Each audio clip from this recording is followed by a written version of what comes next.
Yeah. A very welcome to our guest for today, Lindsay Pereira, and welcome all of you members of the Margao Book Club. It's a singular pleasure to be holding our monthly meetings because we get to meet special authors, special people, and have conversations from our dining rooms and our reading rooms. This book club is going to be 3 years soon. So we are still at the pre-primary stage, but it gives me great comfort to tell you that we haven't missed a single reading, a single month, and we have a community that's growing and growing strong. Before we begin our work for the day, I would like everyone to stand up because last week we lost a very important member of our community, Maria Aurora Couto. Maria Aurora Couto was a very important member of the writing community and the thinking community in Goa. She was author of Goa, A Daughter's Story, and Philomena's Journeys and some other translations. But hers was a life well lived and well contributed. So I celebrate that, and may she rest in power. Thank you.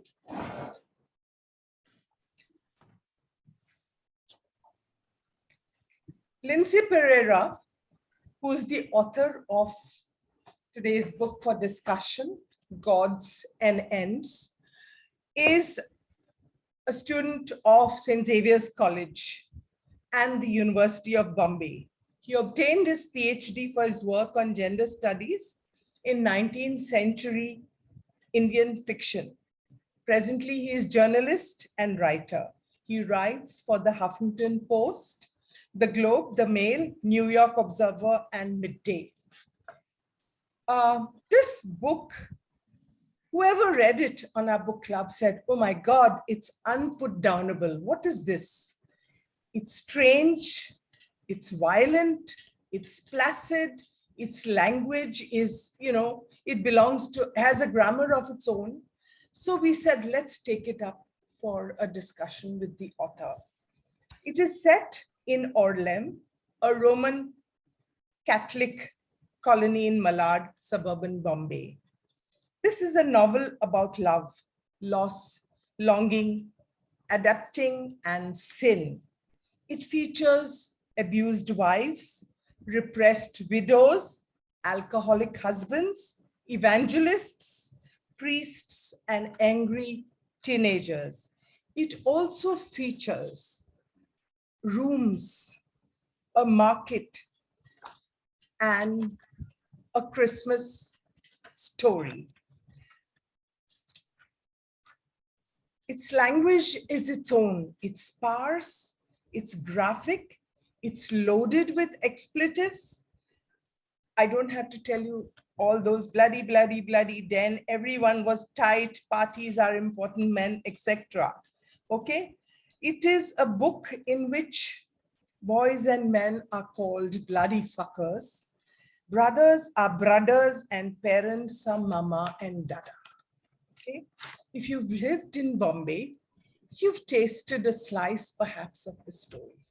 Not in its completeness as this book brings about, but definitely you have touched upon it at some time.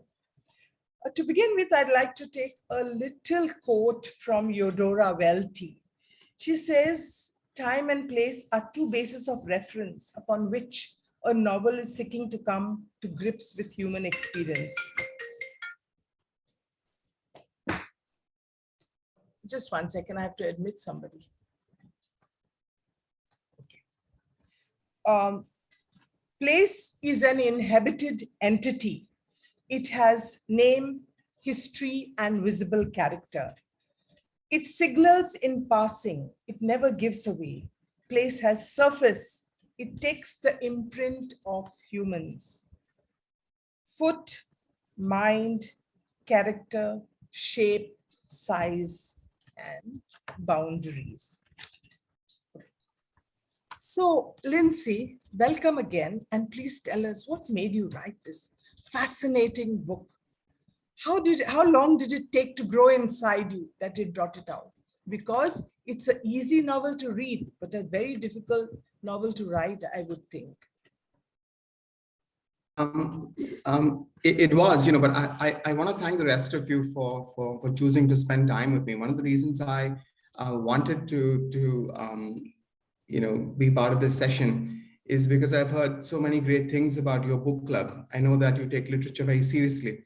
And the fact that you're all here at 6:30 p.m. when you can do a million other important things is something I don't take for granted. I'm very touched that you choose to spend time with me to talk about this book. I'm very honored and very grateful for the invitation. As for your question, the reason why I decided to write the book is because I believed that the community that I was part of, the place I grew up in, wasn't really represented in Indian writing in English. I grew up studying literature. I spent a significant part of my life studying literature, and I continue to study it. And I find that when it comes to Indian writing in English, a lot of the communities that do form an integral part of India simply don't feature to a very large extent in the national narrative. I wanted to correct that. I thought there was something important I had to say about the city that I grew up in, about the community I grew up in. And that's where Gods and Ends came from. It took a really long time because I had to find a structure that could do justice to all of these stories. There were 100 odd stories in my mind. I wanted to try and look at facets of all of these lives, all of these economic realities, all of these sociological realities. And I had to find a way that fiction would allow me to do that without it being too boring or too cliched. So the structure took a lot more time than I expected it to. I would say that I thought about the book for a number of years. Writing it and editing it and then rewriting it must have taken me a much shorter time. Thinking about the structure took years. Okay.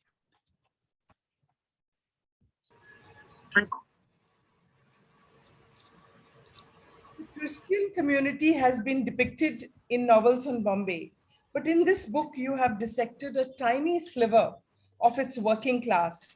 And in doing so, you have created their own narrative, a microcosm of a larger macrocosm. In the first and the third person voices, you have told their stories with compassion.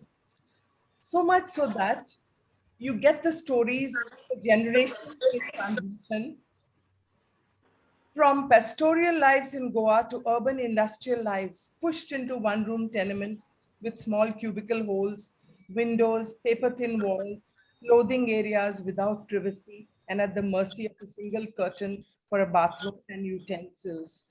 Um, Tell us more about this kind of life, because we have seen studies coming from Sheffield where this kind of living, this kind of life, this kind of transition, and the ability, the need to absorb, creates such a human entity. Yes. Can somebody help me? I want to put the spotlight on Lindsay instead of me. Chitta, I just want the spotlight on Lindsay instead of me. I don't want to be in the picture. Can you help me? Rujukta? Navya, you can hand over the admin rights to me. Just go into settings and Yeah. make Lizanne an admin. I'll handle that. Thank you. Go into what? Settings. Give me a second. Anoop, 1 second. I'm Sharon and somebody else is waiting to. Yes, I'll admit all. There are some more people waiting to get in. Yes, I've got. Just Tamara, can you repeat that, please? Tamara? Savya, you need to hand over the admin rights to Lindsay so that he can. Admin rights, okay. Yeah, so you'll have settings on your screen. Can you see settings? Right. Yeah, or like Gauravi is suggesting, the other thing we can do is everyone just needs to pin Lindsay on their screen. So that way Yeah, he'll do that. be the Do one. that. Yeah, so we can all do that. You can all just pin Yeah. Lindsay on your Yeah, screen. just pin Lindsay on your screen. Yeah. Sorry for this, Lindsay. Well, not at all. I'm really patient. Yeah, okay. Quick, girls. Come on. Everybody Savya, would you turn your screen a little lower. yeah, lower? Hmm? Yeah. Right. Yes, nice. Thank you. Okay, thank you. Oh.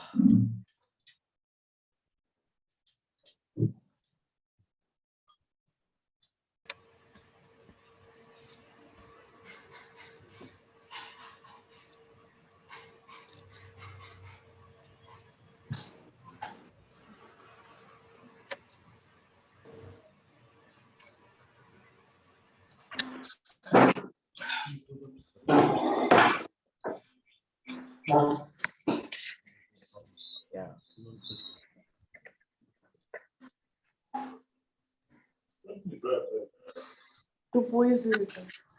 Is it done? Yeah, I think everyone can see just you and him on the screen. That should be fine. Okay, great. I think everybody can unmute the micro as long as they don't speak. Okay.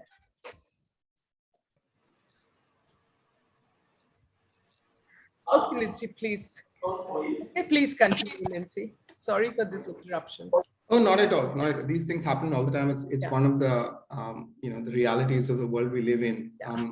But to respond to your questions, someone said something interesting about the book a couple of months ago. They were reviewing it in a newspaper, and they said that they really liked the book, but they couldn't figure out how the people who feature in the book could find a place to rent in Bombay for the amount, 125 odd rupees that these people are paying. And the fact is, a lot of people in India still don't have a clue that these people and these communities still exist. Someone in the Northeast, or someone North India, not the Northeast, said that they didn't know people like this existed in India, but they do. These rents are very real. I grew up in a one-room apartment, and my parents paid a rent of less than 200 rupees a month. And the fact that these are economic realities that are lost on so many millions of people is another reason that I believe the book needed to be written. There's a bizarre idea of what it means to be poor in India. It means that you have to belong to a certain caste or a certain class. You have to speak a certain language. English is not one of them. And the implications that people who do speak English and happen to live in a very affluent suburb like Malad, in a very affluent city like Bombay, cannot officially be referred to as people living below the poverty line is something that bothered me as well. Yeah. These people do exist. These rents are very real. And as people from Goa know, the minute a lot of people from Goa did migrate to Bombay in the 60s and 70s, and the clubs that still exist at Marine Lines still charge a significant, yes, the could still start a significantly small amount of money. Yes. So these are real things, real facts, real people. And none of the things I said in the book were exaggerated by any means. I just wanted to make it as authentic as possible. I was obsessed with authenticity. And I think that helped create the tone of the novel. It helped shape the tone of the novel to quite a large extent. All of it was real. The rents are real. The money I discuss in the book is real. And I wanted people reading the book to know that. People outside my community and people in India at large, I wanted them to know that. Yeah. In fact, I can endorse everything you're saying, because when I first moved to Bombay at the age of 19, I lived in a chawl, BDD chawl in Worli, with a Catholic family that my parents knew. And I remember that thick, dirty curtain, that line of utensils, stainless steel utensils. I remember the smells of the common toilets. And this was not an all Catholic chawl, but it was a Catholic of mixed population. And it gave me some of the most graphic ideas of Bombay. So with this, we will discuss these 8 rooms of melancholia, which are described in Gods and Ends. I won't take each one, but I will take only one character. But what I loved really in the book was your ear for dialogue, your eye for detail, and something else which we will discuss when the other members have had a say of their book. But there's one character I would like to take. Many get away with this kind of life and emerge unscattered, but sometimes it leaves its markings. And I think beautifully the character of Philomena has been created right from the beginning, the middle, and the end of the novel. And you certainly see that there is a minotaur growing in the understory of the building, which is created not by the person herself, but by the society around her, by its roughness, by its uncaring attitude, by its ability to just think the individual is wrong and not something around her, the experiences, the tellings, the comments that create a person like Philomena. Okay, right in the beginning, she's cute, and then she starts putting on weight because there are problems in the family, and then other things happen. You've all read the book, so I won't get into it, but it's a very powerful and interesting motive of what a certain kind of society, cramped up in small places, without dreams, men growing up with machismo, pushed into small places, pushed into unhappy jobs, seeing their brothers, okay, getting to West Asia, earning more money. And what kind of things, what are the options for them? Are there counseling centers, or the bottle becomes the sole consolation? So what I love about this book is that every character is built up and created with compassion, and you see the journey. Like, I'll draw a little comparison with the film industry, the way Catholics are depicted. These dialogues are thrown at Albert Pinto, daru pi ke danda karta hai, But here, Lindsay has shown us the journey, and given them their own narrative. So while you are represented in the film industry, here you see what happens in a society, in a small microcosm of a macrocosm, and how things grow and take a shape of their own. Okay, with that, I will request some of our members today to ask questions directly to Lindsay. It's a small book in the sense, just 200 pages. So please feel free to ask him all the questions you've been discussing online. That would start a conversation. Please. Tamara, you can go ahead. You're first, I can see. And again, I'm trying to change the spotlight, but... That's okay, Savia. I don't really have questions, but maybe I'm just a couple of comments about the book and reading it. So maybe one of the first things I would like to say is the format of the book and the way it is written about, each room. So when I started reading it, it kind of gave me a feeling of like a dollhouse, and every chapter was like, oh, I'm opening a door and like glimpsing, a glimpse of another story. And this was also kind of difficult because I actually did not read the book in one sitting. I read the book over a period of a month, and there were so many characters, and I was like in between, like, oh my God, what is this name and who is this person? And so that was a little disorienting for me, but I thought it was fascinating, that little glimpse of life that you get.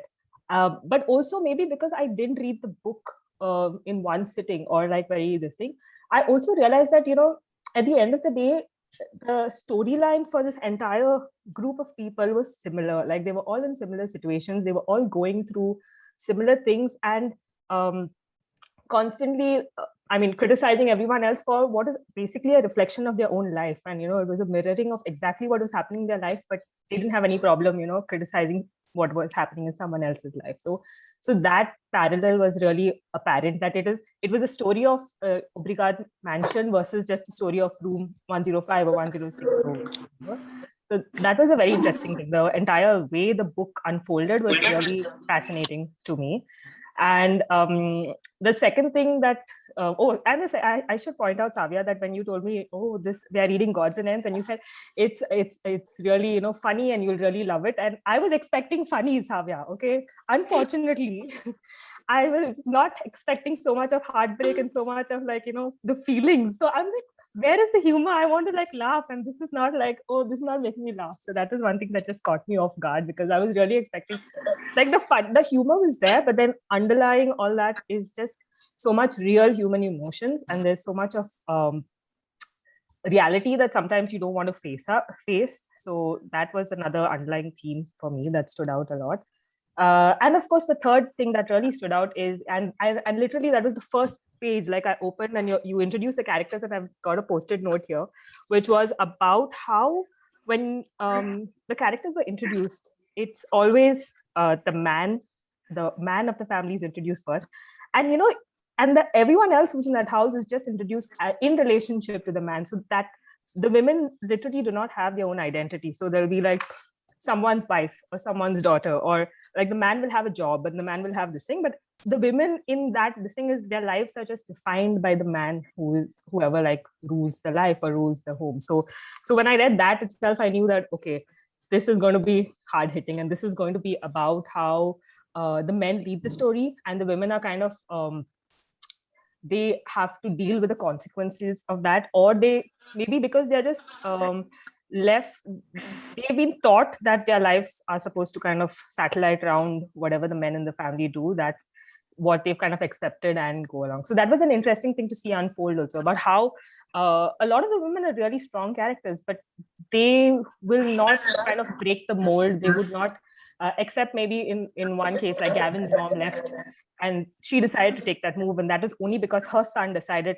to become the larger male figure in that family dynamic, But again, about how the women, not just there, but overall in society, sometimes draw their identity for the men. So yeah, these were just a couple of comments on the book. Moving on, yeah.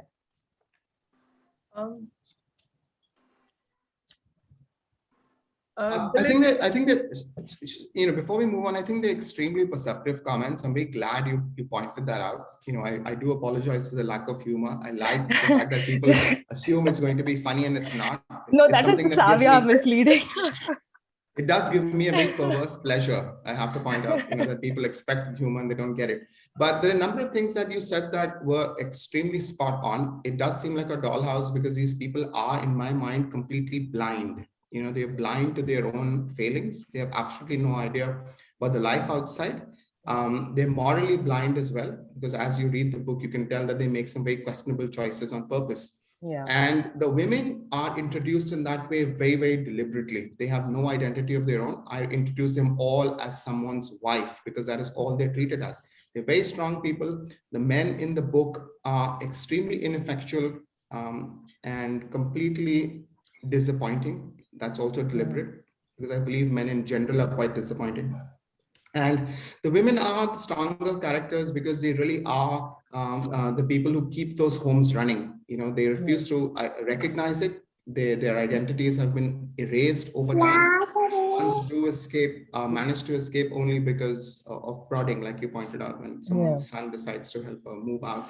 All of these things were deliberate. So I'm very, very glad that you caught on to that. It was very important part of the narrative. I try to make it as subtle as possible. All of these things have to come through with your own personal reading because I refuse to make any of this obvious. It's something that comes with a careful reading. And the fact that you pointed that out reveals that it was a very careful reading. So I'm very grateful. So thank you for pointing that out. Belinda, would you like to go? Basically, I just have two questions. And the second question would be based on the first question. The description was really, really, I would say, really marvelous, because for me, these were real people. I mean, I can actually see them really existing. So the first question is, are these characters based on people you do know? Are they based on real people? No, they're not based on real people. They're based on the idea of people I grew up with. I grew up in Orland. And I grew up in a very poor part of Orlando because we just didn't have any money, so I had access to a very real class struggle. When I walked into the market with my mother, for instance, I knew there were things that she could afford and things that we simply couldn't afford, for the longest time. And I could see that struggle play out constantly, and a struggle that isn't really talked about. We have a very real economic class struggle in every community that we simply refuse to acknowledge. And the way people spoke to my mother, and the way people continue to speak to my mother until her sons happen to have a certain amount of money in their bank accounts, was had a tremendous impact on me, because I was a very careful listener. I think I had to be if I wanted to be a writer. It was an important part of who I was. So I kept listening. I looked, and listening also helped when it came to trying to pin down those dialects. It's very important for me. They weren't real people, but all of these people and the characteristics of these people were all very real, because I saw facets of it in 100 times in all of the people I interacted with in my formative years. I haven't lived in Orlando for over 15 years now. It's been a long time since I left. But I think the distance was important because it allowed me to sit back and try and evaluate what it is I had seen. When you're going through what is in effect trauma, or what is in effect a disparity that is thrust upon you by people, not of your own making, it takes you some time to step back and believe that you have been a victim of some sort of discrimination. And I believe that because we were poor, we were victims of discrimination in some way. It just took me many years to understand that. No, because description is really spot on. I'm always looking for the piece that doesn't fit, and I couldn't find any. So these were really, for me, real people with real histories. Yes, thank you. Thank you for saying that. So it's really, you've done a fantastic job there. And the second question is, obviously you broke out of it, but like people living there, how many of them actually break out of these circumstances they are born into? That's a tricky question, because you have to define what breaking out means. Does it mean leaving the place you grew up with? I would argue that a lot of people who continue to live in Orlando are extremely happy. They live extremely satisfied, fulfilling lives. Okay. It's a fabulous place, despite what the book, the impression the book gives you. I love Orlando. It's the place I was born in. It's a place I grew up in. I love the people. I love the place. I was very clear that this was just one broken down mansion in what is a fairly large suburb. I made no claims for the book to represent the suburb at large or the community at large. But breaking out is a question of what it is you want to do with your life. Some people refuse to step out of the 2 kilometers that they've grown up in. They live there all their lives, and their lives are probably more fulfilling than my own, and probably more fulfilling than the lives of so many other people who choose to travel around the world, spend time in 15 different cities. So really, it is a question of how you define breaking out yourself. Is it a question of growing up and growing around people all your lives? The interesting thing about Orlando is if you grow up there and you walk down the street, there are 20 neighbors who know you, and they know your families, and they know your family history. And there's a sense of warmth that comes through, which incidentally is also something you can see in the smaller villages of Goa, where everyone knows everyone's names. And that, I believe, is also an extremely satisfying, fulfilling way of living. And that does not require you to break out and move into another part of the world. So that's a tricky question for me. I can't define breaking out. It has to be something that an individual chooses to do. I chose to leave very willfully because I wanted to do other things, but I don't see them as victims in a sense. I think some of them made smart choices, and to stay on as well is a smart choice if it leads to a more fulfilling life for yourself. Okay, no, I think you've answered it because you've painted a very pessimistic, like it's almost a sense of helpless hopelessness that envelopes all the people in all the characters in the book. It's interesting that you mention it, because if you look at Goa and the way Goa has changed over the past 30 odd years, there's a significant part of Goa that believes the only way out is to leave the state. And there are a number of people who have begun to come back because they believe that leaving was a mistake.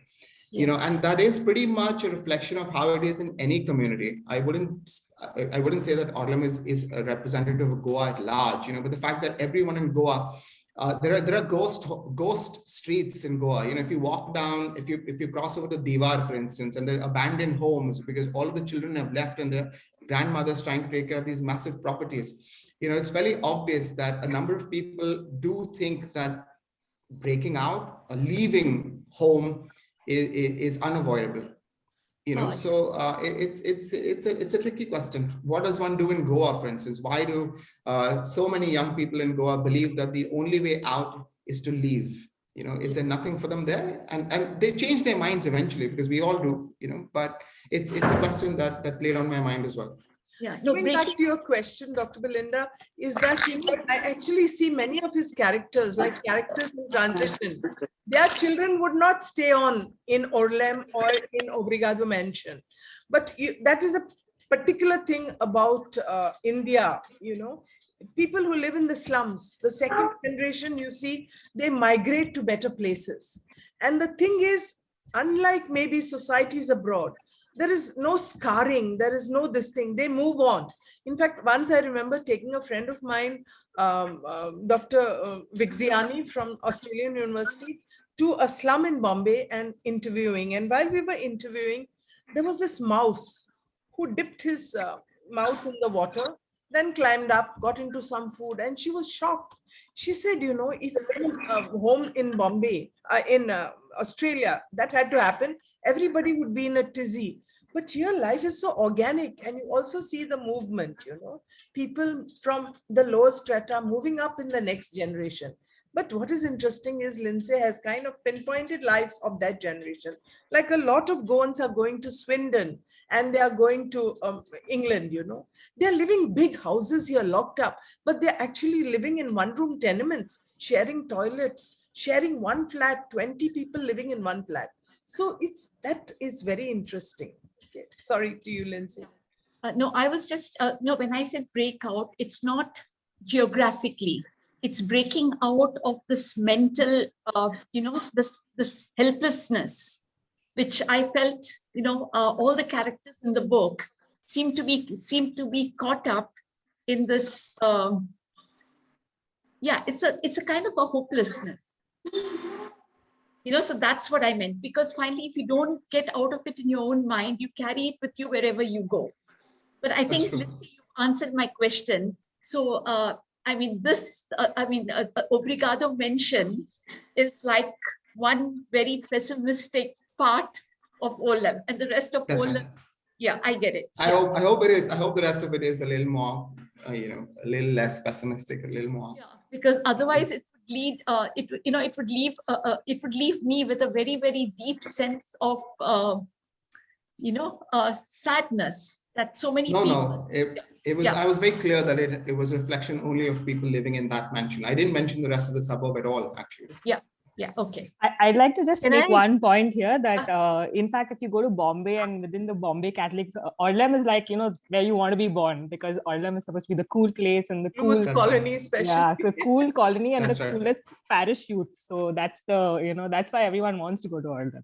Listen, would you like to respond? Yeah. It's not a dismal place at all. They're never going to. Oops, we've lost you, Lindsay. Is it the internet?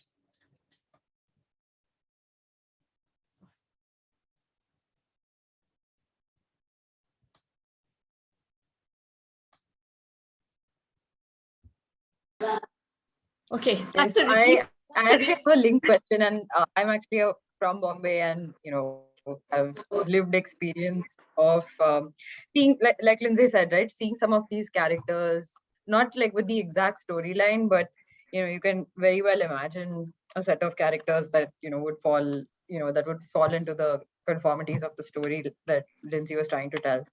And I think I have 2 points. One is the point on representation in literature. So I'm also a graduate of literature from St. Xavier's, so this is extra special for me. And that point around relevance really resonated with me. My question to you, Lindsay, is more around, are you optimistic about are you optimistic about the relevance of these characters in the broader Indian, narrative? And you can pick, like political narrative, you can pick economic narrative, even literary and cultural narrative. Do you want to kind of enshrine these characters in a place of, in a place and, and a time, so that they can kind of grow from here? Do you have plans around that? That's one question, and I know it's like a very abstract question, so you can feel free to, I can try and re-ask it if it's not clear. And the second question is, when you were constructing these characters in your mind, right? When you were thinking through the arc, usually like when you were thinking through like a storyline, there's often that hero arc, or there's some sort of arc that you will try to kind of find. In this book, what I loved so much about it, which is also my equal criticism, is that maybe there is no arc for these characters, right? That these characters actually have, we've gone into so much of an understanding and the depth of the nature of these characters, but maybe they don't have an arc, and their function in the storyline is to sort of stay that way, and they obviously have a very critical role in sort of telling the the depths to the storyline, the depth to which that despair or that sense of forlornness is there. But I'd love to like understand how you thought through those characters before they even were on the page, right? Like how you kind of came up with them, because that really is the the beauty of this book, right? Like the depth of those characters and their characterizations, and of course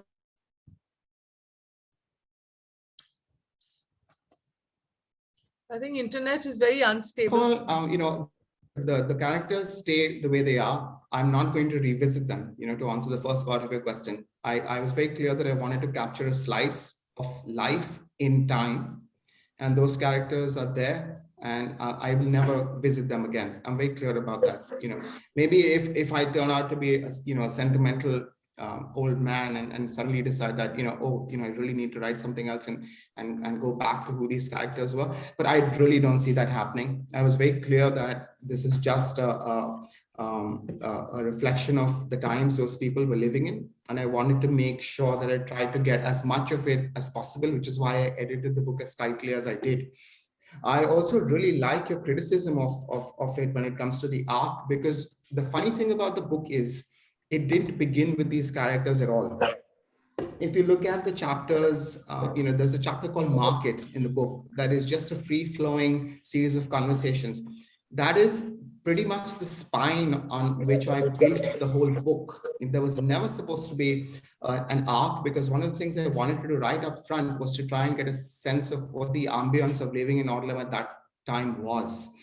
I had to abandon that very quickly, because I realized that without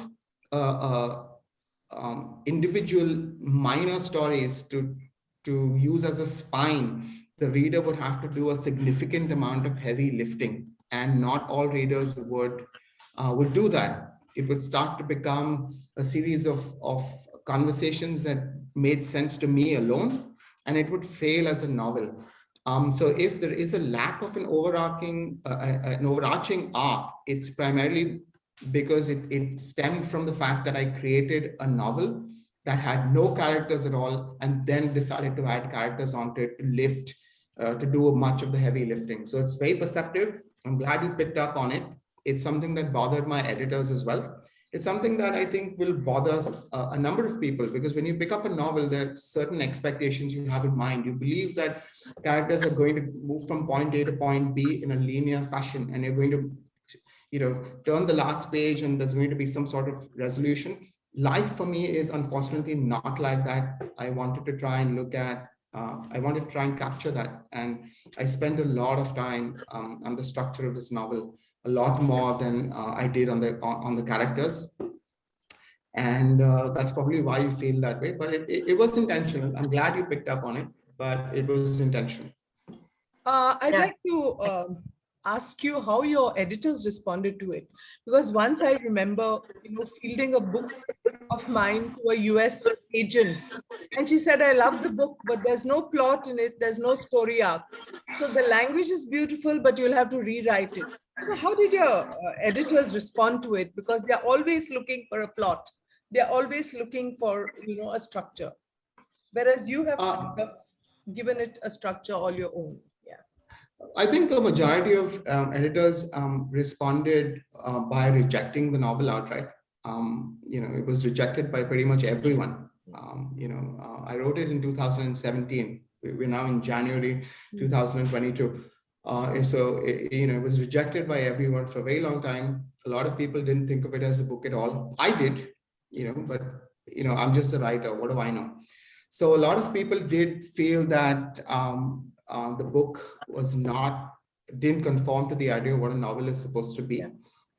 It ultimately boils down to a question of faith. Does an editor believe that what you have presented has something to say? Does an editor believe that it will resonate with readers? I received a rejection letter from one publishing house in India that said, we can't do this because even though we love the book, we've placed something very similar a while ago. And that made no sense to me at all, because the implication was that I had written a book that someone else had already written, which isn't true, as I know, because the book is now out. So I think the way editors look at it can be tricky. I don't really take that sort of... Oops. We've lost you, Lindsay.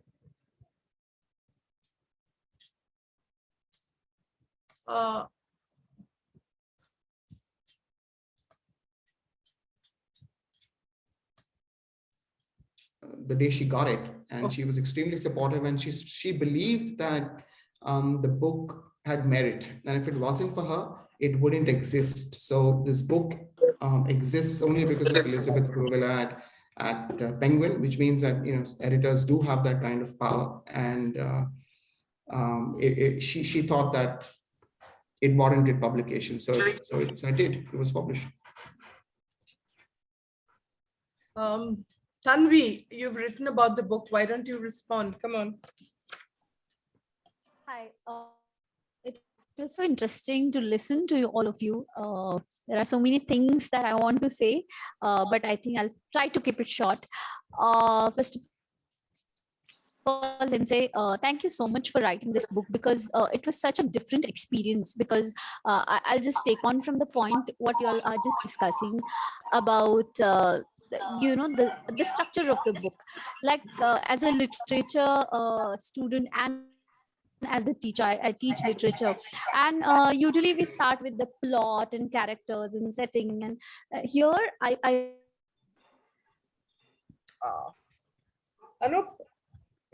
that also protagonist. That is one point where I protagonist in this book. Rather, I feel the theme of either sorrow or the despair that we see in the characters, or the mention itself becomes a character. So, or the protagonist, if we want to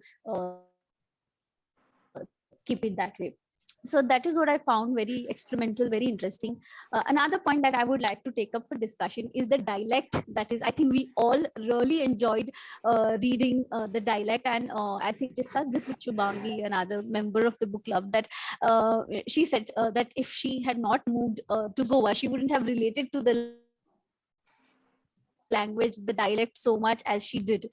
And especially the references to Goan nuances, like the songs from Mando or Katara, and it's very nostalgic, and also to a great extent I felt that these characters are somehow missing it all, being in their roots, that uprootedness that they feel, but somehow they cannot come out of, I think what one of the members, that the breaking out, they for some reason, I can't figure out why, but they just can't come out of it, or they just don't want to. They're so comfortable in that kind of environment that they just don't want to come out and try getting a better life.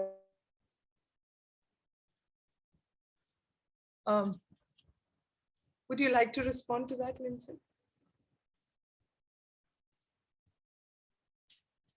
Oops.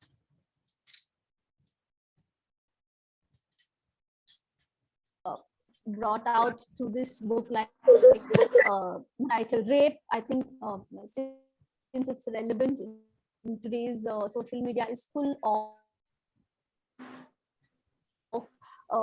tweets about how men are reacting to the laws related to marital rape. So that is a very important aspect that I felt that came into the book, the child abuse. And what was a takeaway for me from this book was that trauma as a theme and how it doesn't just remain to one generation,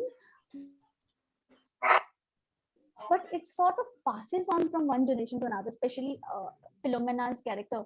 Kavya said it's beautifully created, but how she evolves into this oppressed child to someone who becomes an oppressor herself in the last part of the book.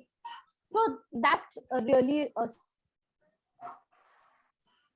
stunned me. Otherwise, rest of the things I sort of took it in a lighter way. But the end of the book, although there is no start and mid and end like the other novels, the structure is again very experimental. But when the book ends, I think that really stunned me, how she has turned out to be a sort of a pedophile, if I interpreted it that way. So that is what I really liked about the book. My question would be that, Lindsay, how much are you connected to the Goan nuances, the Goan cultural references that we've seen in the book? Because I think as Goans, we really, really loved finding these references of Alfred Rose and Kepe, because I teach in Kepe. So I was very excited when there was mention of Kepe. So how much are you personally, rooted, or how much of Goa is in you, if I may put it that way? That's a good question. I mean, thank you for the careful reading. I appreciate the points you've made, and I agree with a lot of it. I'm also very intrigued when it comes to when you mentioned trying to teach a novel. It's always very interesting to try and look at how people try and introduce a novel to students. I'm very intrigued by that. I haven't thought about it. As for the Goan part of it, I have to say that mother is from Kepe, and my family comes from Kepe and from Divar, and so I'm very familiar with the place. Obviously, I'm very familiar with the language. I understand Konkani because my grandparents spoke Konkani and Portuguese. I understand it. I don't speak it, unfortunately, because I'd massacre it, and I'm worried about that. But it made a huge impact on how I approached dialogue. Because the thing about dialogue is, when I'm trying to look at a community like Orem, I have to look at it linguistically. I have to look at there are loan words in these communities. There are loan words from Marathi, from Kannada, and from Konkani and Portuguese. And they all come through as you move up the coast from Savantawadi to Goa to Karnataka. The Konkani changes because the loan words that come into play. So I was looking at it very clinically. I wasn't looking at it from, when you ask me how rooted I am as a Goan, I have to admit that I was looking at it more like a student of linguistics, why are these people speaking the way they do? And that helped me create dialect because I allocated linguistic rules to each of these characters. There are 20 odd characters. It starts to get a little, like Tamara pointed out, it can be a bit disconcerting if you're not reading it at one go because there's so many people and there's so many things happening. One of the things I decided to do to make sure that you could tell one character apart from the other was allocate linguistic rules to each of them. For instance, when Jude is speaking, I remove glottal stops. I try to eliminate glottal stops to make sure that there are no definite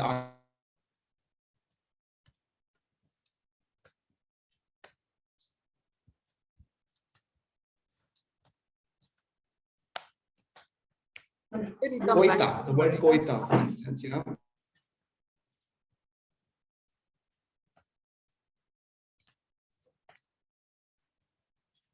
allocate loan words and linguistic rules for each of these characters. And it happens in a way that I can keep track of. I know what these rules are for each of these characters, but when a reader is looking at it, the reader starts to pick up the thread very subconsciously. and tries to make sense of how the novel works. It's how you can move from one character on page 7 and pick up that character's story on page 72 and still try and find a thread. It's because of the linguistic rules that are playing out at the back. It's not very obvious, but that was a very important part of what I did. I was very obsessed with the dialect more than anything else, more than the idea of being rooted in anything Goan. And I don't know if that came through, but everything else you mentioned, Alfred Rose, or the idea of the places mentioned, that came from my personal life, from people I've grown up with, from cousins, from aunts, from uncles, my father, things like that. A lot of that came in from personal experience, but I haven't even visited Goa since, I don't know, 2015 or something, so I can't really claim any special bond, unfortunately. But some facets of Goan character you have captured very well, like for example Jude Pereira, getting into nostalgia about Umar Khadi. That nostalgia for the past is so much a Goan thing, It's like people go to Portugal and they say, oh, it was such a terrible thing, I couldn't visit the grave of Salazar. Now, Salazar was a dictator to Portugal itself. But, we have kind of formed nostalgia for certain things. For example, he discussed what custard man, my mother described it. And then I wouldn't be here. I would be in Umar Khadi. Umar Khadi also, he lived in a similar place. But at the same time, that is an Arcadian paradise of the past, which kind of doesn't relate to the present at all. It's a very debilitating nostalgia. It's a kind of nostalgia that allows your home in Goa to fall apart because you can't bring yourself to fixing the roof. It's a problem. No, I think it's a kind of, you think of your home as a mausoleum to the past. So even if you go away, you don't want to sell it, you don't want to rent it out. Brothers will fight over it and let it fall down rather than kind of divide it and let someone inherit it, Please, I'd like some others to take over. Rujukta, Anurag, Can I say something? Alistair, come on. Can I say something? Yes, please. Yeah, Lindsay, I'm a general reader. Okay, so I read books basically for entertainment, and I read books that have a background of something to do with Goa, something to do with our culture. So that was one of the reasons why I picked up your book and liked reading it. But I was disappointed initially because I think technically they explained it as an arch, because I found there was no link, there was no plot, something that you could stay with from the beginning to the end and to come to some kind of conclusion, either good or bad. But there was just a lot of characters. But then I kind of understood that you did your doctorate in gender studies. So probably that is why you weaved all whatever you had studied or whatever you had known, and probably also your background as a journalist. You weaved them all into characters. And they're very good characters, but they're depressing characters. And as a man, I found that none of your men stand out, none of them. And I think it's a little bit of injustice to us, though probably as a man, I would be able to identify with many of the characters there and find something in each character that probably I would have done or I would have felt or would have been guilty of. But none of your characters have any strength. So it's like, I would like to ask you whether you believe, like, who was that? Bridget said, men are all bastards, all of them. Would you believe something like that, that we are not capable of anything good? You said something in passing reference when you were talking. So this is basically what I feel about the book. I like the dialogues, though normally I would look for good conversations or good dialogue, but this was, the language was fascinating and it was entertaining. But then again, I'm asking the question of the book, the back cover describes you as, they use the word humorous wit or something like that, but there was not really much humor in it. It was, I found it at very many times a little bit depressing. So that's it, my take on it. No, I have to plead guilty, to a lot of the things you've said. They do mention my wit and my humor, and they're both missing in the book. I think they're probably referring to something I've written outside the novel. I did point that out. So that there is a problem. As for the rest of it, yes, I think that a number of things that you've said are true, but to equate what a character says with what an author believes is a problem, because you are mistaking the art for the artist. It's a problem. If I were to say, for instance, that if I ascribe a particular quality to all the male characters in the novel, it doesn't necessarily mean that that is how I believe all the men I come into contact with are. If you take away something from the novel and that is what you choose to take away from it, that also makes me very happy, because it means that it upset you in some way. My mother was upset when she read the novel. She believed that I was being, it was some injustice in her mind to the community. And these are all valid responses. If everyone were to read the novel and say that they loved it and it made them really happy or made them really depressed, I think it would fail as a novel. Why do you choose to read Gods and Ends for your book club anyway? Now, why do you choose to read a book? It's personal. Like you point out, you want to read a book because you want to be entertained. And that is your prerogative, because you're the one who's doing the reading. I, as a writer, have a prerogative to write a book that I want to write, irrespective of how I believe the reader is going to interpret it. Some of the readers will choose to take away something that is valid criticism. Some of them will, like you pointed out, believe that the characters have nothing to say. And that's great. If there is a unanimous sort of approach to how everyone reads a book, that means there aren't any nuances to the book. And that would make me quite upset, because it would mean that I failed as a writer. I like that you brought this to the table, because if it upset you and you believe that my characters were so shallow and had really nothing to say, that is great criticism, because it means that a lot of what I gives a novel a life. When I write something, I believe that this is how I'm going to take a reader. Lost you, Lindsay. Just hold on, guys. Disappointed you. I do hope you recommend it to people you dislike, though, because it will sort of upset them. You can use it to get back at people you dislike, and that kind of works in my favor as well. Just a second, guys. Please stop focusing only on Lindsay, because I want those asking questions also to this thing. I've figured it out how it is, and I want to focus on the gallery. So whatever you've done, that thing you've done to your screens, please change it. I figured it out. Okay. I just want one comment, though. I have to I just want to say that it gave me perverse pleasure that Norbert disliked the male characters, because imagine what we've been feeling all this while reading all the women characters being portrayed by and written by men all this while. So, I felt really happy when he said he didn't like the portrayal of men. Yeah, I would request those who haven't asked questions to please speak up, but I'd like to ask one thing.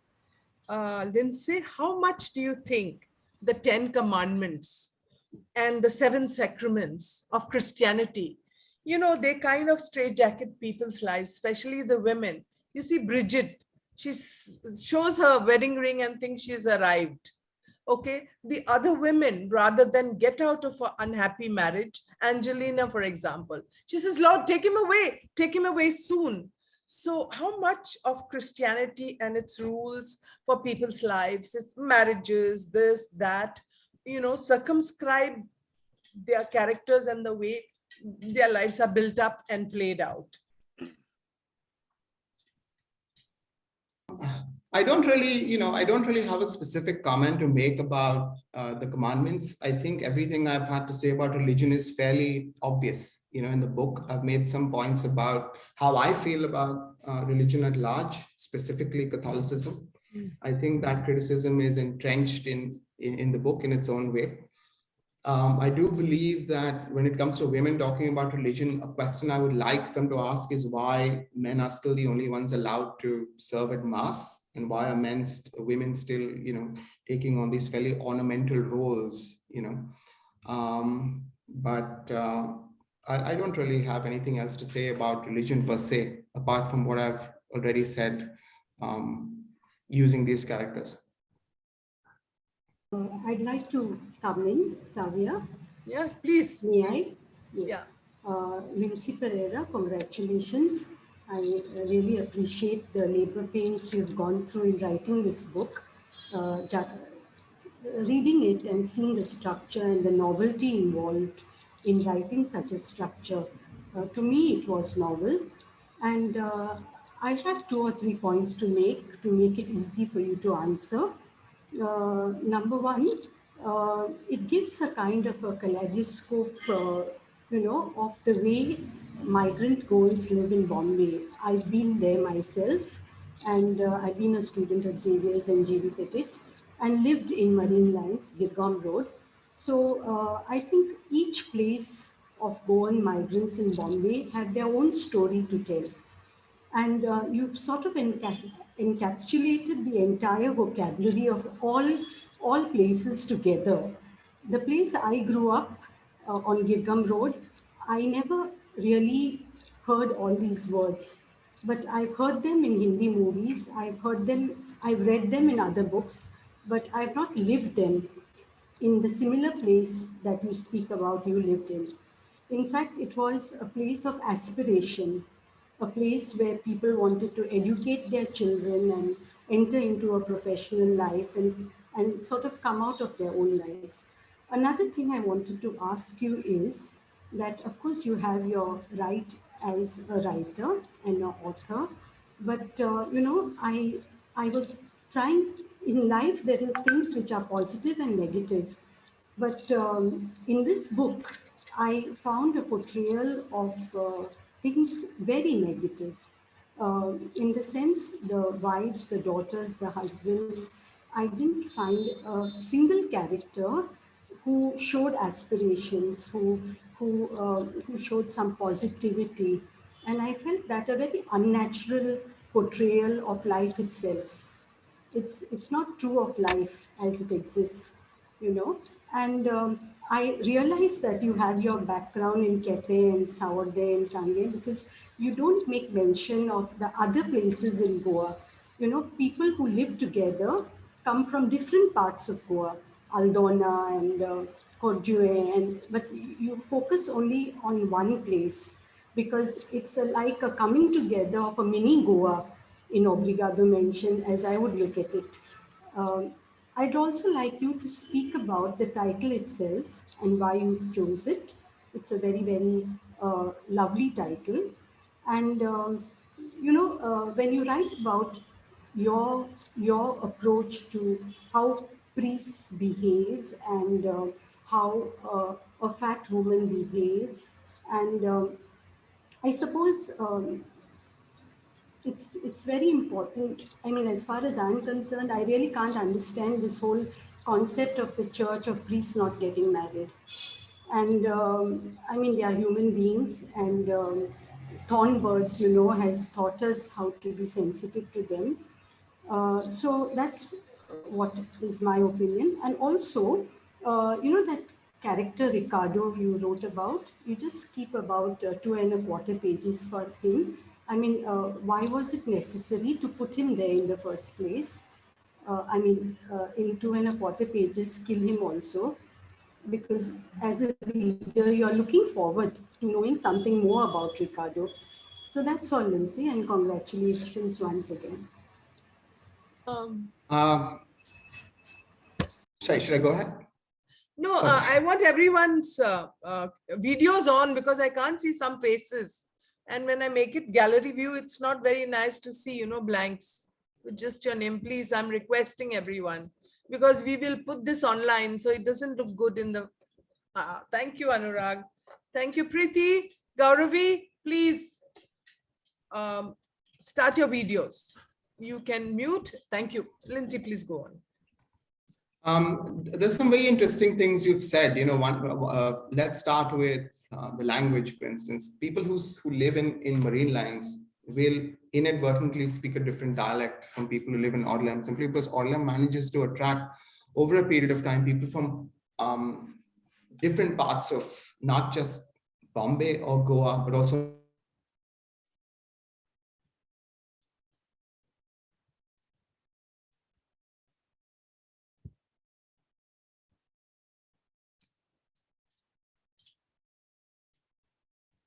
or in on Princess Street.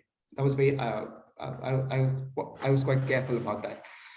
Secondly, when it comes to the idea of characters being only negative, I have, like I said, been very clear about the fact that Gods and Ends is about people living in a rundown mansion in a small part of Portland. Nowhere does it imply that the people who live outside have no joy whatsoever. There are reasons given for this economic marginalization. And when one looks at, why are these people not happy? That question comes from a place of privilege. I have to point that out. The minute you say, why aren't these people happy? Or why are these people always depressed? It shows a lack of empathy for people who simply don't have the wherewithal to generate a certain amount of joy in their lives. It comes from a place of privilege, I believe. To imply that people who live in chawls, who have access to running water for half an hour each day, must also find it within themselves to find joy and happiness and a certain amount of hope in life, asking for a lot. I say this from personal experience. I think that for a significant part of my life, I have the luxury of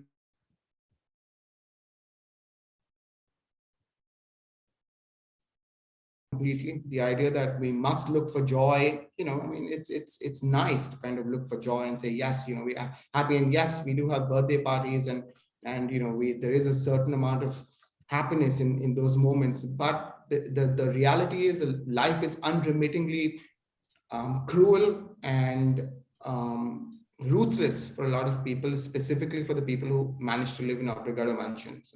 Which is why they behave the way they do. I don't know if I managed to answer all your questions. I know there were 3 or 4 of them, but I think I've done. Oh, the title. The title came from Shikibu Murakami's The Tale of Genji, which is often referred to as the first novel. It was written in Japan a few hundred years ago, and it started with, it was a very fluid, organic structure. And we started to refer to this structure as a novel over a period of time. It was in my head just odds and ends that were stuck together to create what we refer to as the novel. And I struggled so much with trying to figure out what my novel was going to be like that it was an in-joke for me to call this book Odds and Ends. I referred to Gods and Ends and turned it into a pun because of the influence of religion on all of these lives, the importance of the church at the center of this community. But it was largely an in-joke, probably a really bad pun, probably a reason why some people will not choose to pick up the book because of this title I've given it. But it was an in-joke for me, and that's why I chose it. Okay, Anurag, you haven't. Marion, please, I request everyone. Gauravi. Can I speak? Okay. So unlike some people, I finished the book in 3 days because I just couldn't put it down. I don't know what happened. It was like a perverse need to just get to know these people and just go into their lives and find out what is happening. So and like you said,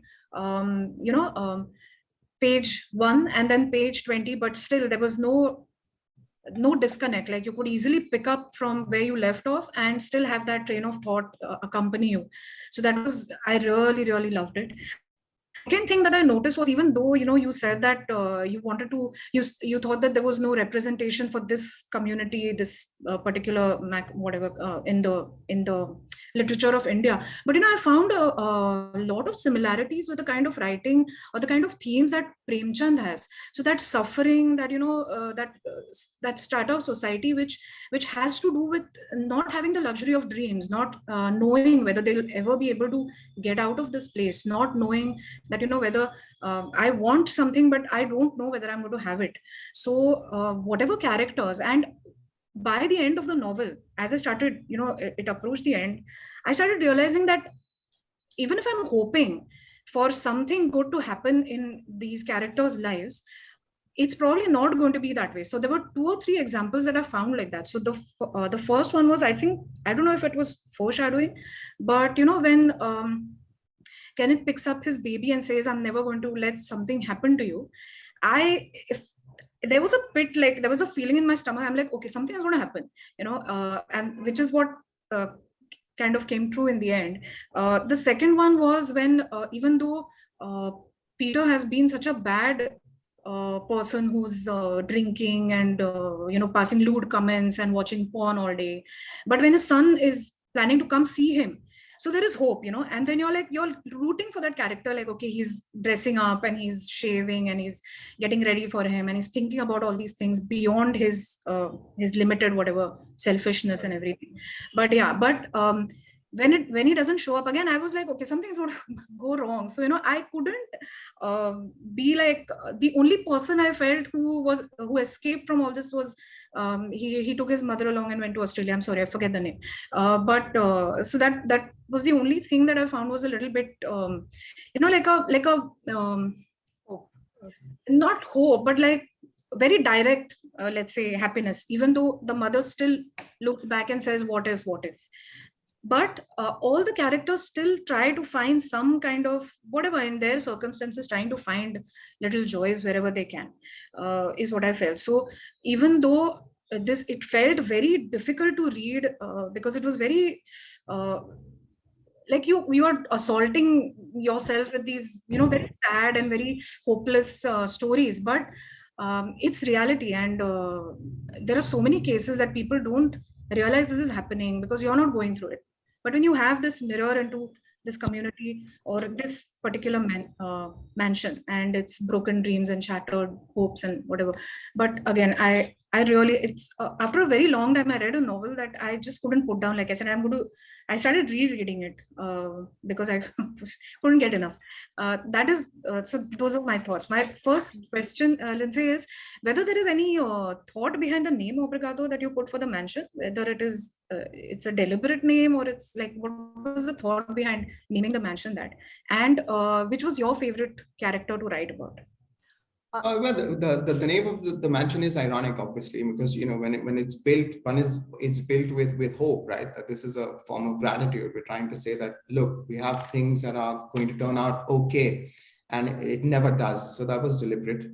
And my favorite character, I think, Philomena is so morally ambivalent and so difficult to grasp, that writing her was also the nicest thing for me.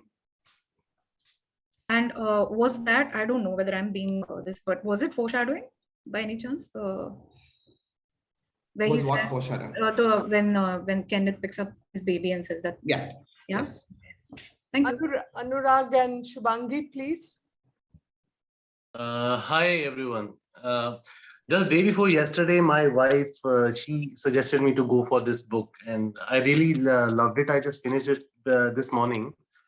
I like the way Lindsay has touched so many things, be it fat shaming, bullying, and this pseudo masculinity. But one thing I like the most is that complicated relationship between these characters and God. Especially this Peter has certain relationship. Then there's Evangelist Gilbert, who thought that it's just he's doing God's job by having that affair with Joanne.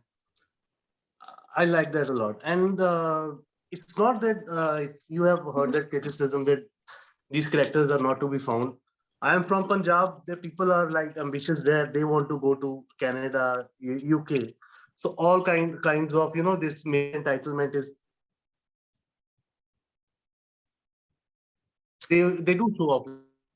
Who puts more money in church, who puts more money in temples? It happens.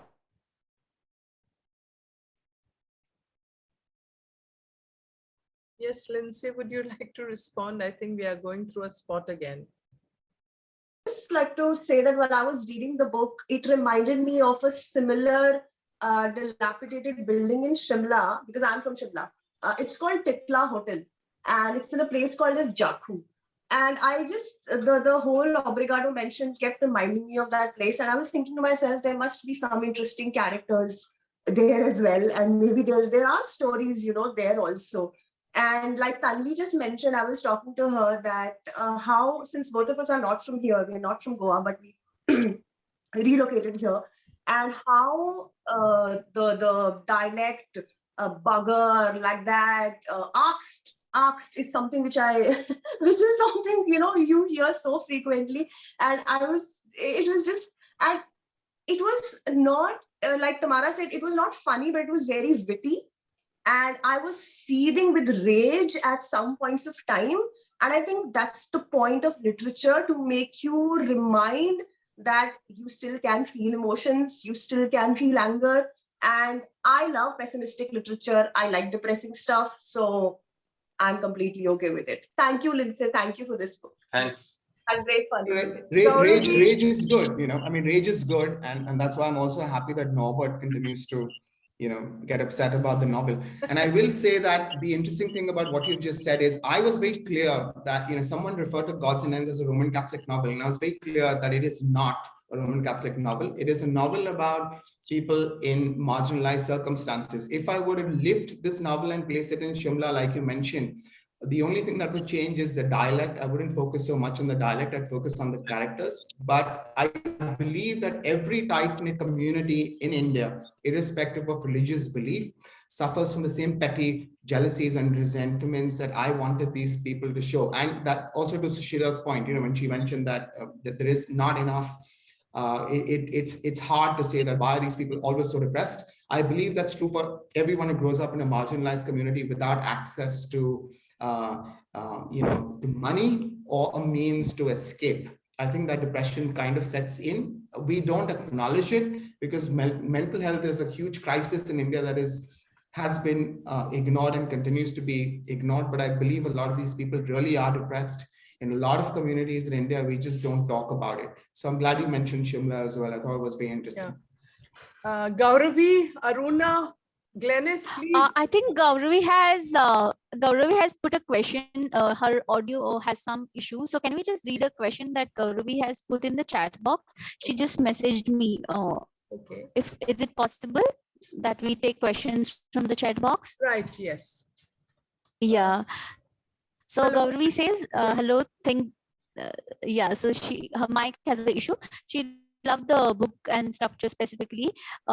She loved it for all the same reasons that Norbert hated it, simply because shattering that expectation of having one central narrative and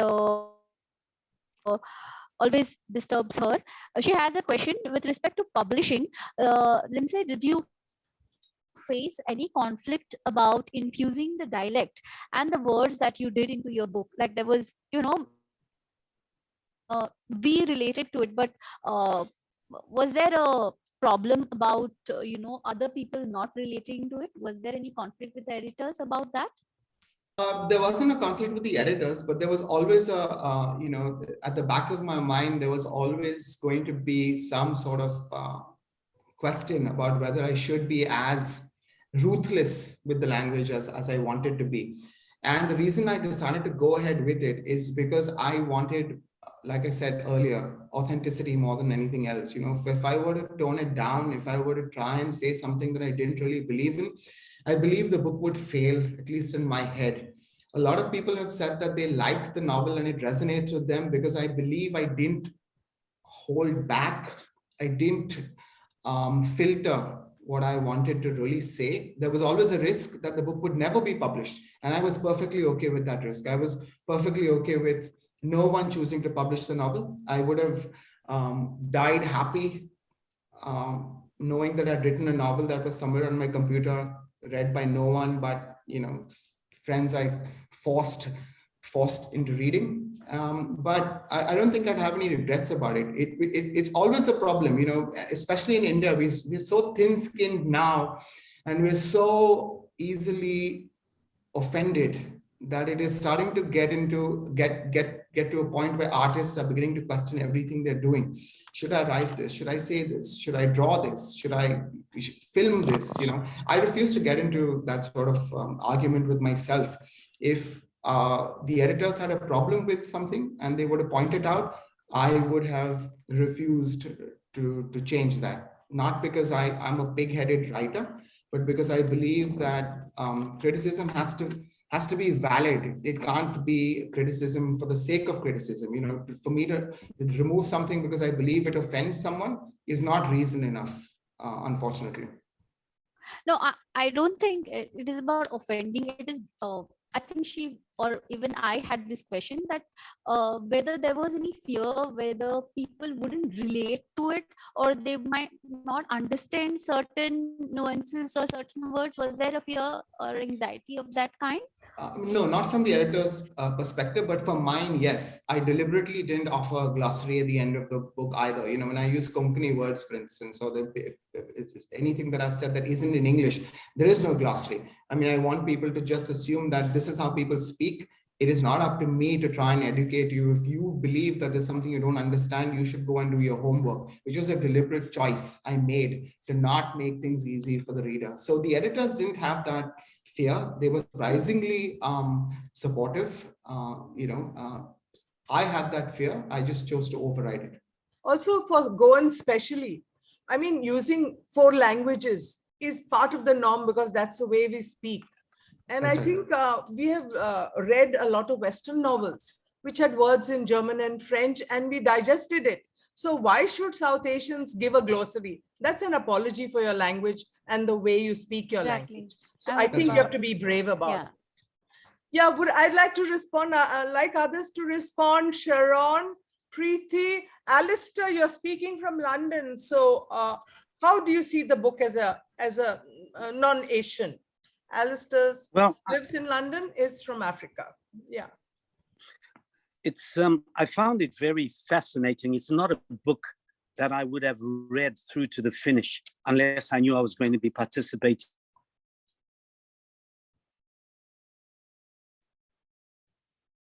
Okay. Today's a bad day. It's never happened before. Anup, you're getting your. Okay.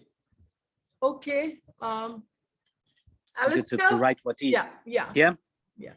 To intrude on the author's prerogative to write what he wants to write, and you should have written the book like this. I find that quite interesting and intriguing. But coming back to the book, if I didn't know, if I was to categorize it, and I hate categorizing this thing, I would have described you as a misandrist, which is, I suppose, the opposite of a misogynist, which quite fascinated me.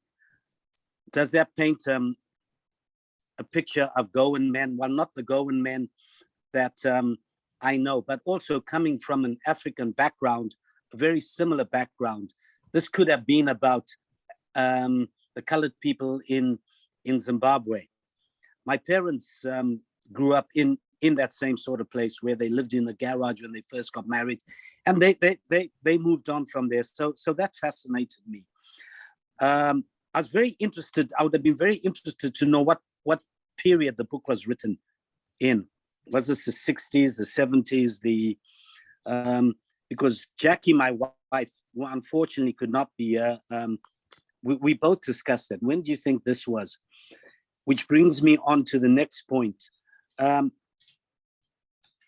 Living in Zimbabwe, where we had a very big Goan population, Goans have always given me the impression that they are aloof. So if you meet a Goan, where are you from? They'll never say India, I'm from Goa. And even in Zimbabwe, they wouldn't mix with the other Indians. And in many ways, were very contemptuous and disdainful of them. So it was very interesting to see how the Goans retain this enclave. And I was in India last week, but on the day we left at the airport, we checked into the lounge, and the lounge was totally dominated by Goans. Guys in reception, the chef, the guys that were serving there. So I think Goans have always formed an enclave. If you go to Westminster, the parking meter jobs are there. And that is a protectionist thing from a community that always embraces itself. So I found it interesting. I thought it was very invoking, very sad in many ways, but that's what makes it an interesting read. Thank you very much for that. I'm glad you liked it. You know, there's some interesting questions there. the risk of the minute one tries to look at misogyny, it's a fine line, and I'm glad you mentioned that, because it does seem to imply that there is a problem I have with men, but that's unavoidable the minute one starts to look at misogyny with any amount of honesty. The minute I try and talk about how women are treated in the community at large, I can hear you now. I can hear you. It's inadvertently going to reflect on what are you up to? How the writer looks at men at large. So I had no way of avoiding that. But now I was referring to misandry as opposed to misogyny. Exactly. Okay. And my response to that is I knew the risks I was taking, right, of how that could paint me as a writer. And I chose to take them anyway because I wanted to look at misogyny. And maybe it is an extreme form of, an extreme look at how misogynist this community really can be. But I was also very sure that I was referring only to people living in that mansion and not to men at large, not to men in the community at large, not to the Goan community at large. I think that came across very strongly, at least for me. But a lot of the criticism that has come through from people who tend to conflate these characters with my attitudes towards the Roman Catholic community at large, which I believe is a mistake. I was referring very specifically to people. Also, to answer your first question, it was set in the 1970s. It was specifically of people. It's off its place, off its time, and very specifically only people living in this mansion. Not about men at large, not about the community at large, not about Goans at large. I think I took a number of pains to make that quite clear in the book by saying that it was really only these people I was referring to. Stanley, Aruna, Sharon, Olinda, please, would you like to respond? Me? Yeah, Stanley. Yeah. Hello. Hello. Is somebody else speaking or should I speak? Yeah, please go ahead, Stanley. Yeah. You can show your hand, whoever wants to speak. So then, if I am really honest about what I'm going to say now, is that I came into the discussion with a rather negative attitude, in the sense that I was wondering why is the Goan community being given such a bad image as it is being given by everybody else. And for a Goan to do that, I said this is not very not a very nice ambition for a Goan. So, but then I was struck by what you said in the beginning of this meeting, when you said that there are people, and not necessarily Goans, who are in a situation where they cannot call themselves below the poverty line, and yet not quite far above it. And that would lead to this kind of situation where people get together and generally belittle or do worse to each other. And the general impression I got is that these are just a bunch of losers who are in one building, and they try to put each other down on one count or another, and that's it. The only negative thought I still have in my mind is that, see, if Goans are not that negative, let us be very, very emphatic about that. Goans as a community are not a negative people. We are very fun-loving, positive kind of lot who will not allow poverty to bring us down. And as you've seen in Bombay also, I've grown up in Bombay, and I've grown up in maybe a few notches above your level in economics. And but then all of us have gone out of that level, as Dr. Belinda said. We have broken that mold and gone further. From my house in Chembur, I moved up to Malabar Hill, so that kind of jump was there. So that kind of people are there also. See, generally we get the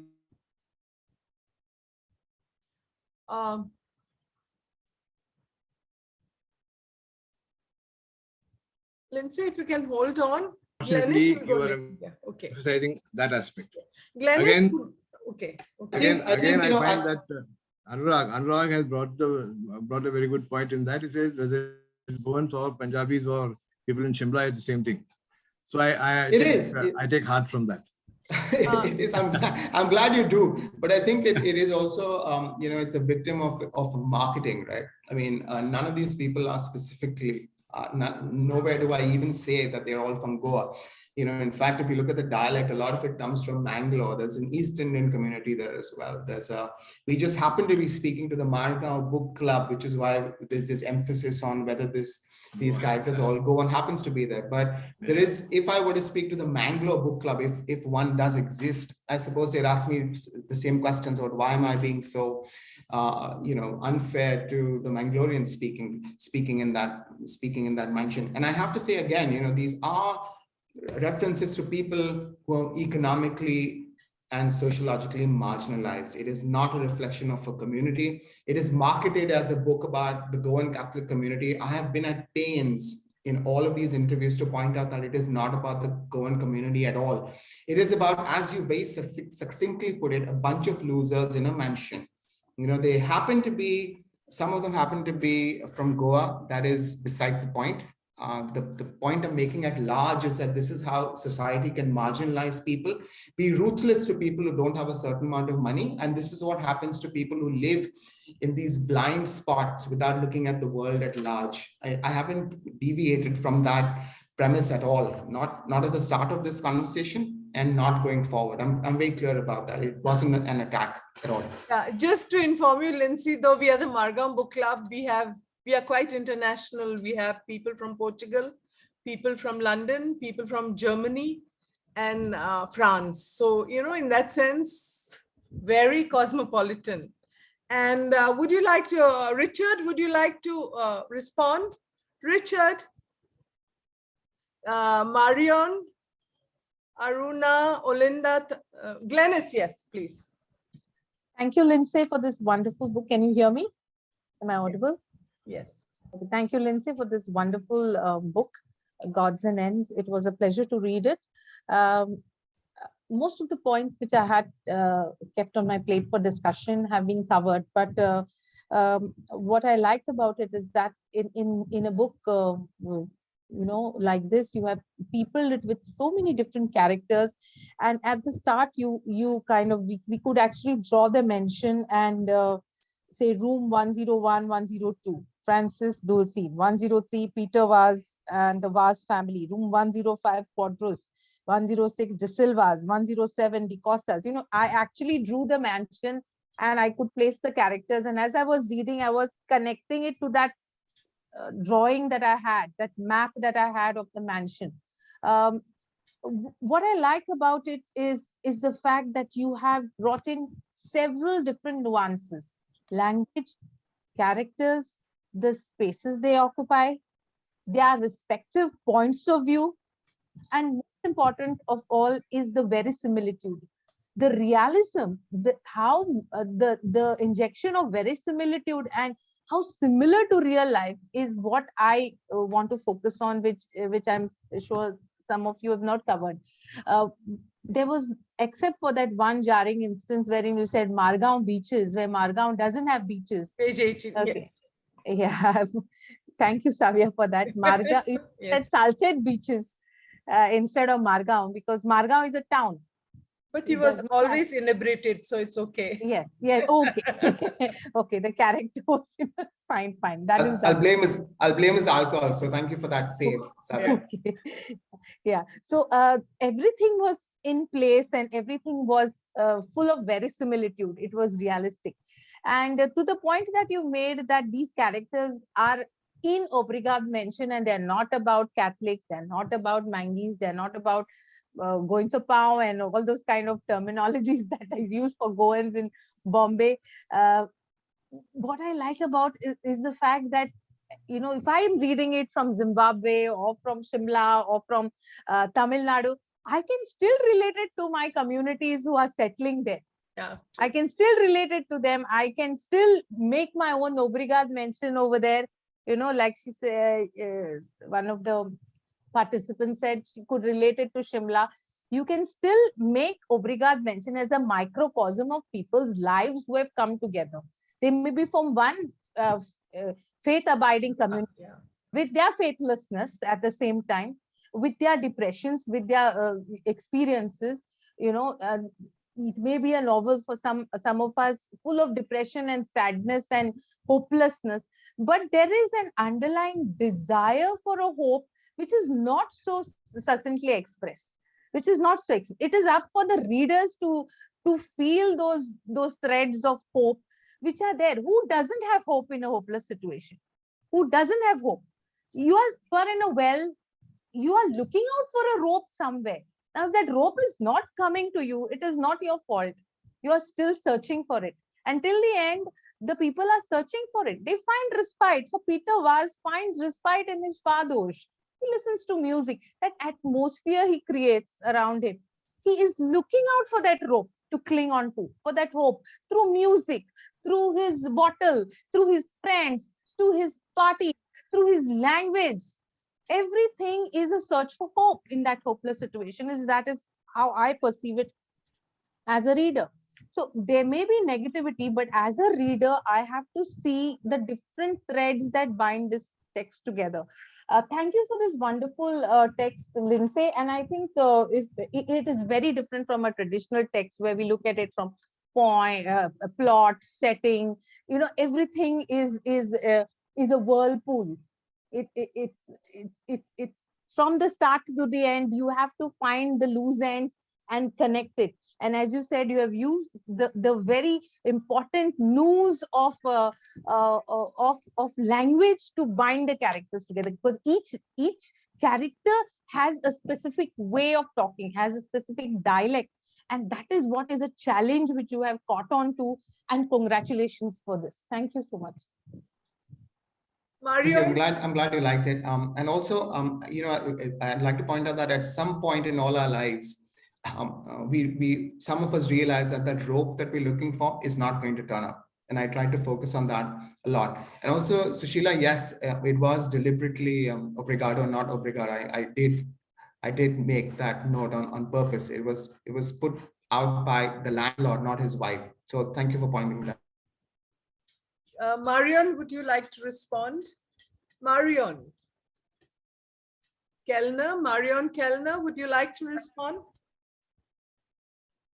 Yes, actually, I admit that as a psychotherapist, I was quite depressed after reading it. Because I like it more when people try to change their lives and doing something.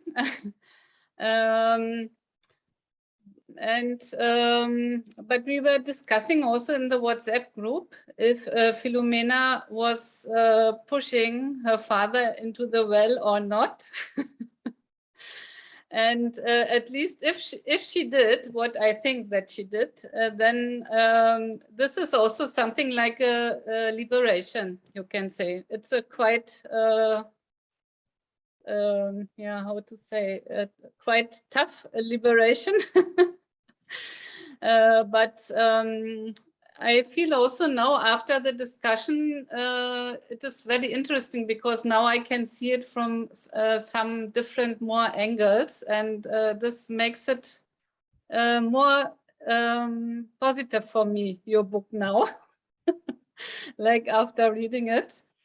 I'm glad. Bringing joy to people's lives is not high on my agenda, as you look at the book.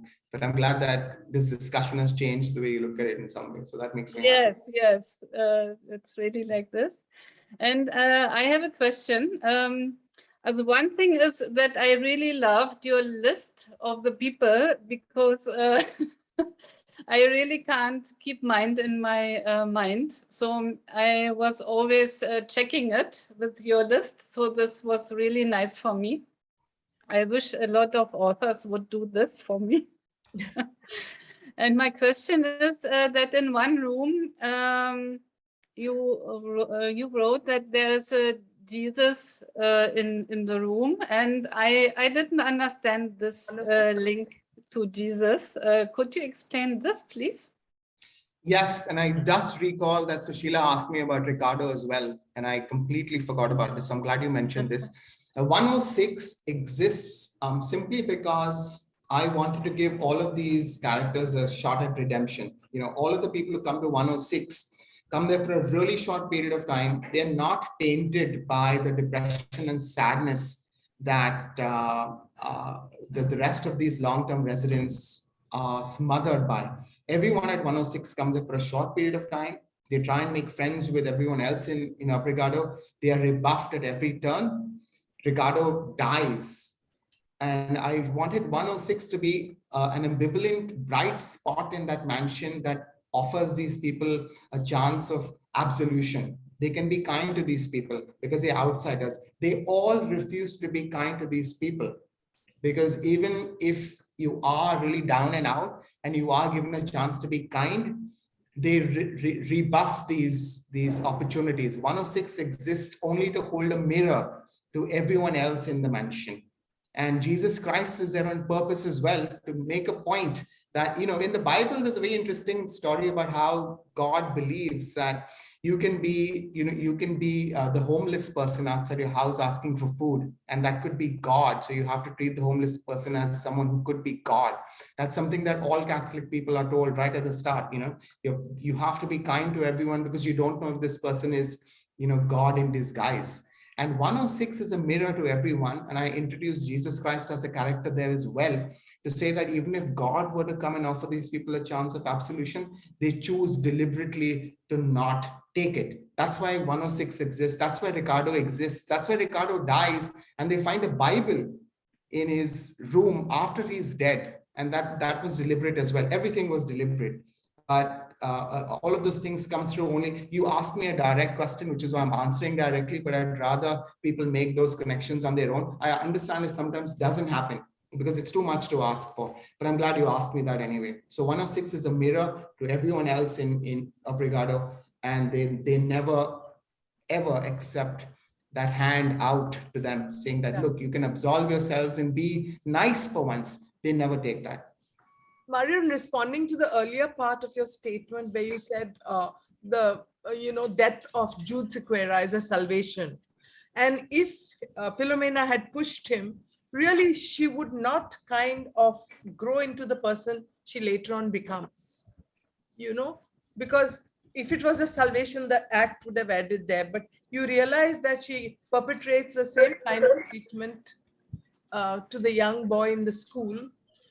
When it happens, it starts with abuse and maybe it's open-ended, it goes further. I'm sorry, I just felt like responding. Savya, can I speak? Yeah, please. Yeah. So first I want to congratulate Lindsay for his book. It was really nice.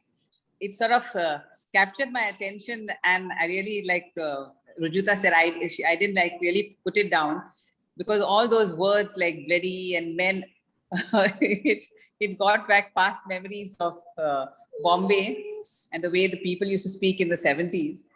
I don't think they speak that way anymore now. I had actually wanted to ask you why you had named the book Obrigado, but you've already answered that question. I wanted to know why, what did Philomena really do to Caden? Did she molest him or did she beat him with the belt? I couldn't fathom that. And what another would you question prefer is, she do?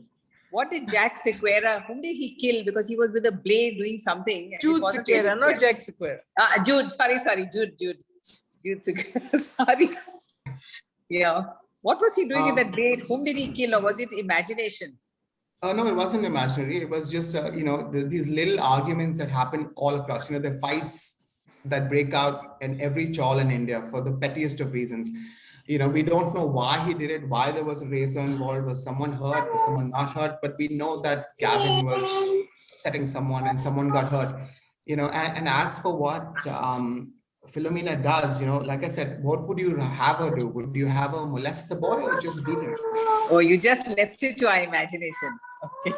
If you prefer that she molests the boy, then maybe you should ask yourself that question as well. Is this the kind of person I think Philomena is? You purposely left it to our imagination. It's all open-ended, and which is why I'm not going to say if she pushed her father into the well either. What's this? Abhya, can I say something? Yeah, please. Can you hear me? Is this Divya?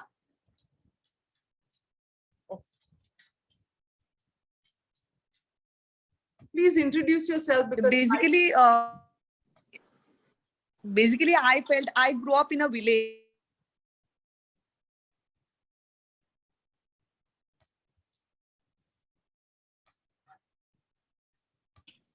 Which place you are in, but it reminded me so much of my childhood, when and basically that village had a lot of these taverns and things like that, and these kind of characters. So these kind of characters are, they are very innate to Goa.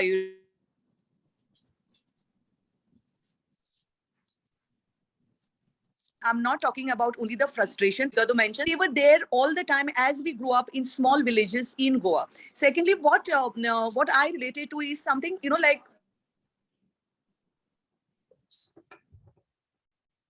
I could visualize is this kuda, what Bitalav and in Mumbai, all our people lived in these small kudas, and these kind of characters reminded me because they were the people who tried to go onto the cruises and, to these small places for their jobs, and how they would, sleep about 20-30 people in a same room. So, it's a very similar kind of a situation when you are marginalized.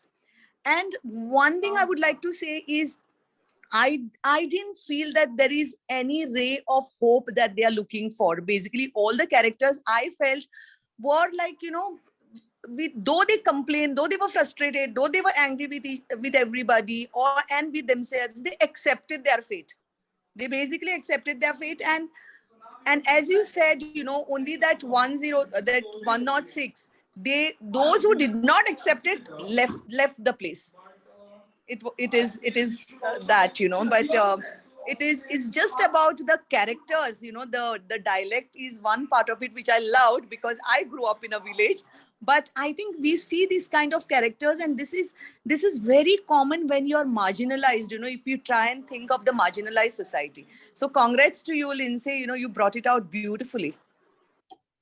Thanks, Babita. Thank you very much. That's very kind of you. Thank you very much. Aruna, yes, please go ahead. We are going to be having to close down in a bit, so please go ahead. I can't hear you. Unmute. Please unmute. Aruna, hello. Can you hear me now? Yes. Yeah. So, hello, Lindsay. I totally enjoyed the book.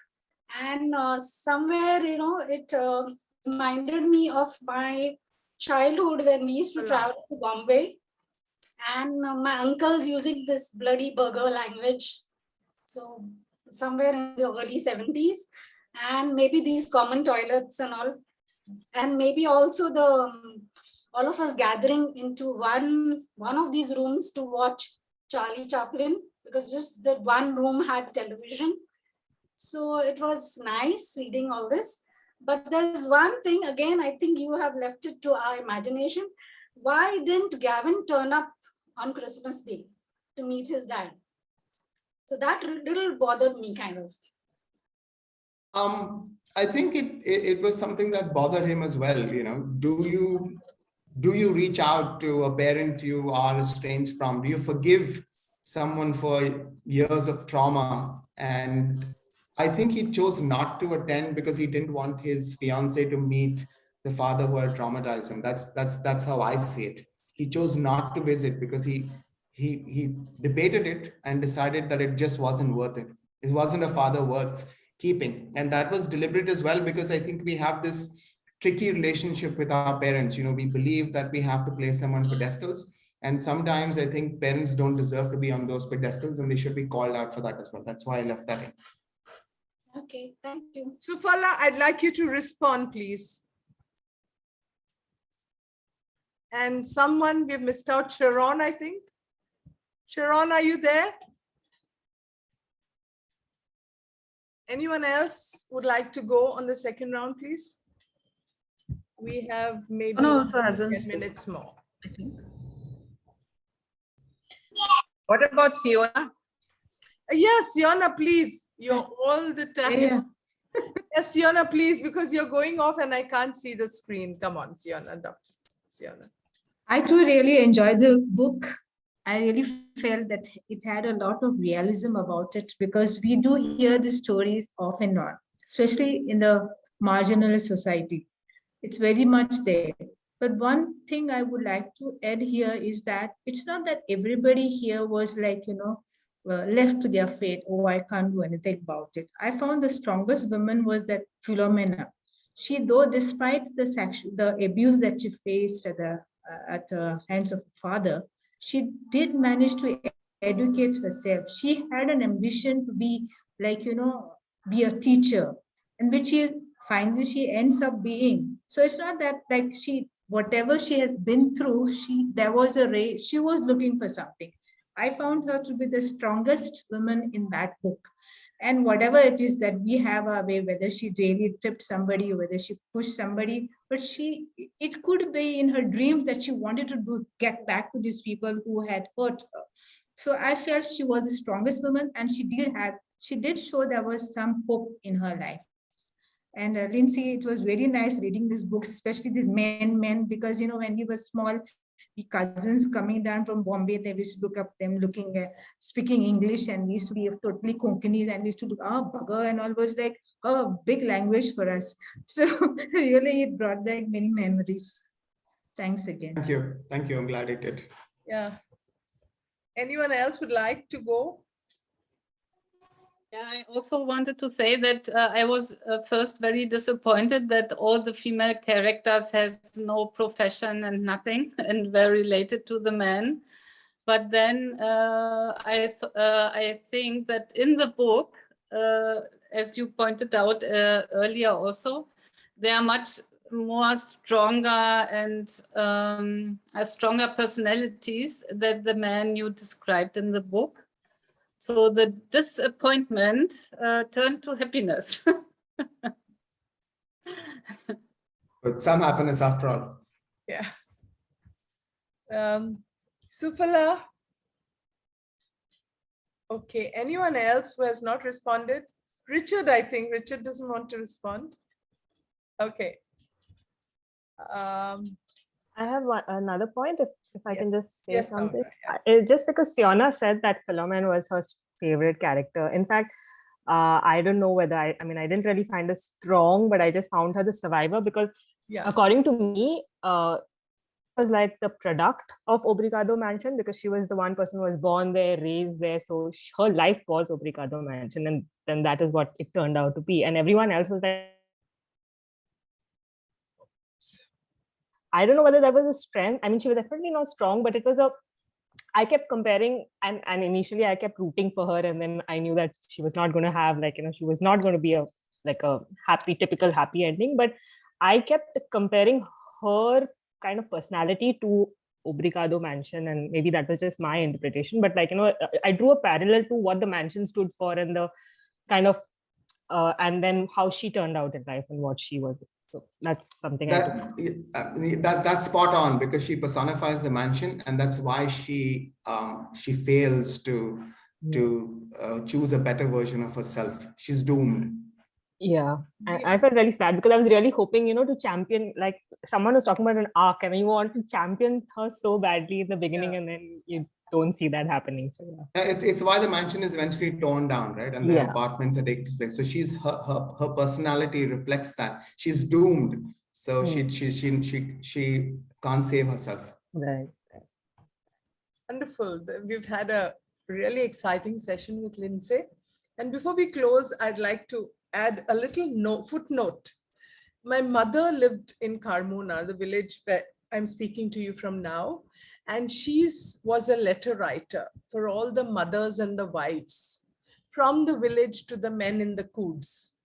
And so when they came home, they would all come to visit her. And there were these stories, how some Catholics were capturing, land in the suburbs. So they would go in the night, put up a little tent, and then that land would be captured in the suburban area, which Malad was very much a suburb at that time. So this was like in the 60s. So it's interesting that, I see a connection between the Cood, then the lives of people in Obrigado Mansion, because I think there is a trajectory to how Goans migrate and then make a space for themselves. And Lindsay has brought it out very well that, after that transition, they move on And as you rightly pointed out, perhaps Philomena is the only survivor who carries on the legacies, whatever legacies are the legacies of Obrigado Mansion. The others move on. Thank you, Lindsay, for such an enlightening session. And we really have enjoyed having you over. And may you grow from strength to strength. Thank you, all the members, for having made this session so exciting. And I'd like to point out that next month we are reading Stanley Coutinho's book, She Winked. Rujukta will be chairing the session. And in the month of March, when we complete 3 months, we are going to bring out a book of 3 years, sorry. We are going to bring out a book on poetry written during COVID time, which will be released by the person who's chairing the book that month. The book is The Promise, and the person who will be releasing the book is Eleanor Sisulu. She's the daughter-in-law of Walter Sisulu, who was part of the ANC. He was along with Nelson Mandela, and was also incarcerated with him. So look forward to your presence in the coming months, and power to you all, readers and writers. Thanks so much for all your questions. Thanks for thanks for wasting an evening with me. I appreciate it enormously. I'm very grateful. And your questions were so kind and so perceptive, and so they made me so happy, because it was such a deep reading of this book, and I didn't expect this kind of deep reading. I'm very glad. I'm very happy that I spent this time with you, and I hope we can chat again sometime. Thanks so much. Thank you. Bye-bye. All the best. Thank you, everyone. Thank you so much, Lindsay. Bye. Good night. Take care. Bye. Sweet memories. Happy dreams.